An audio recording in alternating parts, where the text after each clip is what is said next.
দর্শক, সমাবেশ স্থলের আমাদের সহকর্মী আছেন ইয়ামুল আজিজ সাদেক। আমরা আবারও ফিরে যাচ্ছি তার কাছে কিছু তথ্যের জন্য।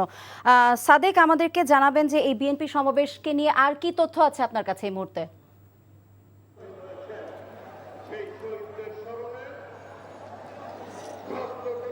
আমি এখন যে জায়গায় দাঁড়িয়ে আছি সেখানে বিএনপির নেতাকর্মী এবং অঙ্গ সংগঠনের যে নেতাকর্মী আছে তাদের কানাকানা ভরে গেছে, এটাই বলা যায়। আসলে এই নয়াপল্টনের পুরো জায়গাটি যদি আপনাকে দেখাতে চাই, সেটি হচ্ছে বাংলাদেশ স্কাউট ভবন থেকে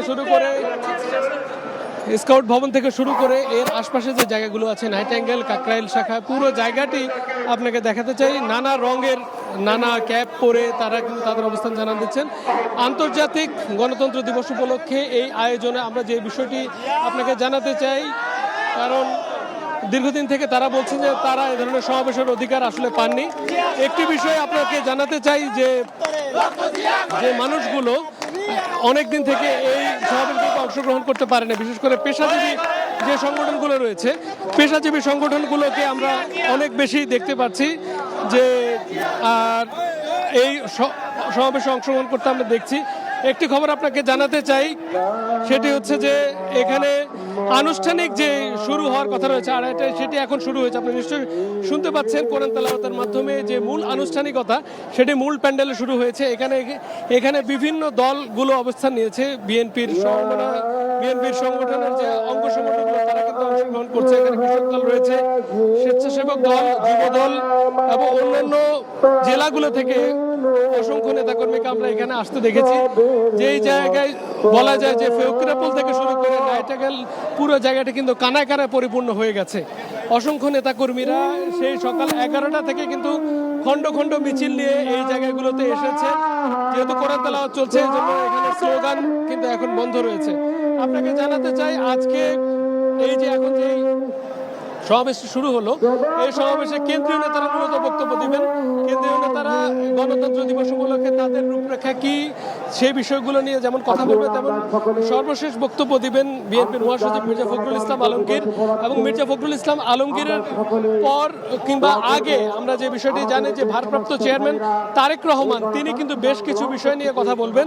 এবং তারেক রহমানের যে বিষয়গুলো নিয়ে আপনাকে জানাতে চাই, সেটি হচ্ছে যে তিনি কিন্তু দীর্ঘদিন থেকেই এই ভার্চুয়ালি তিনি তাদের নেতাকর্মীদের সঙ্গে যুক্ত হচ্ছেন, যেহেতু তিনি এখন পর্যন্ত দেশে আসেননি। তিনি আজকে মূলত আগামী দিনে দলের যে নির্দেশনা দিবেন, দল কিভাবে চলবে, আগামী দিনগুলোতে দল কিভাবে আরো এগিয়ে নিয়ে যাবেন, কিংবা এই যে ভোটের যে অধিকার ফিরে পাওয়ার বিষয়টি রয়েছে, সেই ভোট সংস্কারের পরে যদি ভোট শুরু হয়, সেই ক্ষেত্রে বিএনপির অবস্থানটা কি হবে, সেই বিষয়টি আমরা দেখছি। আমরা আপনাকে দেখাতে চাই একজন পঙ্গু যিনি এখানে এসছেন, যিনি যে স্বচ্ছন্দ, এমনও অসংখ্য মানুষ যারা বিভিন্ন সময় আন্দোলনের সময় তাদের পা হারিয়েছেন, কিংবা যারা ডিসেবল রয়েছেন, তারা কিন্তু এখানে এসেছেন। এবং শুধু এই জায়গাগুলোতে নয়, আমরা যদি আপনাকে দেখাই যে ফকিরাপুলেও কিন্তু অসংখ্য বিএনপির নেতাকর্মীরা অংশগ্রহণ করছেন। এবং তারা বলছে যে আন্তর্জাতিক গণতন্ত্র দিবসে তারা যেন গণতন্ত্র ফিরে পান, এই আশা কিন্তু তাদের অধিকাংশ নেতাকর্মীদের মধ্যে।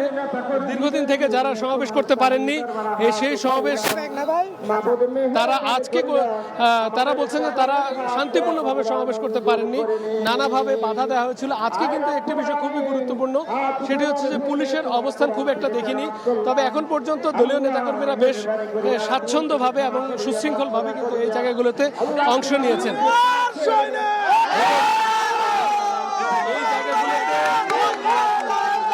আপনাকে জানাতে চাই, তারা রাজনৈতিক অবস্থানে, বিএনপি যেহেতু একটি বড় দল, তারা রাজনৈতিক অবস্থান হিসেবে তাদেরকে জানান দেওয়ার চেষ্টা করছে, শোডাউন দেওয়ার চেষ্টা করছে। আগামীতে যেহেতু ভোটের মাঠ, সেই ভোটের মাঠে কে কতটা শক্তিশালী সেই বিষয়গুলো কিন্তু জানান দেওয়ার চেষ্টা করছে। একই সঙ্গে দলীয় নেতাকর্মীরা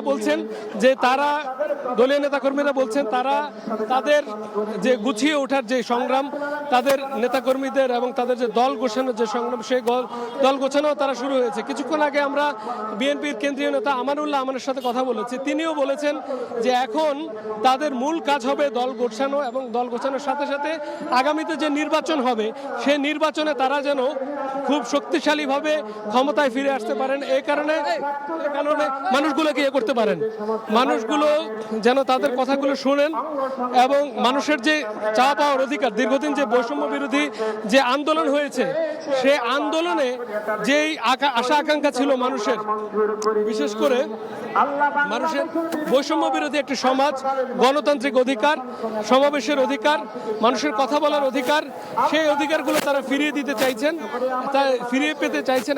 একই সঙ্গে বলছেন বর্তমান যে অন্তর্বর্তীকালীন সরকার রয়েছে, সেই সরকার যে সংস্কারগুলো হাতে নিয়েছেন, এই সংস্কারের কাজগুলো যেমন তাদেরকে আশাবাদী করছে, একই সঙ্গে তারা বলছেন নির্বাচিত যে একটি প্রতিনিধি দল, বিশেষ করে তারা আশা করছেন যেহেতু তারা একটি বড় দল, তারা তাদের দল গুছিয়ে তারা নির্বাচন করবেন, তারা ক্ষমতায় আসবেন এবং সেটি ক্ষমতা আসার মাধ্যমে তারা অন্যান্য যে দলগুলো এতদিন স্পেস পায়নি তাদেরকেও সে স্পেসটি দেওয়া হবে, তাদেরকেও সেই জায়গাটি দেওয়া হবে এবং এরই মাধ্যমে তারা তাদের গণতান্ত্রিক, আজকে যে আন্তর্জাতিক গণতন্ত্র দিবস, সেই দিবসটির কার্যক্রম ইতিমধ্যে আনুষ্ঠানিকভাবে শুরু হলো, যদিও পুরো জায়গাটি কানায় কানায় পরিপূর্ণ। এই ছিল সর্বশেষ অবস্থা।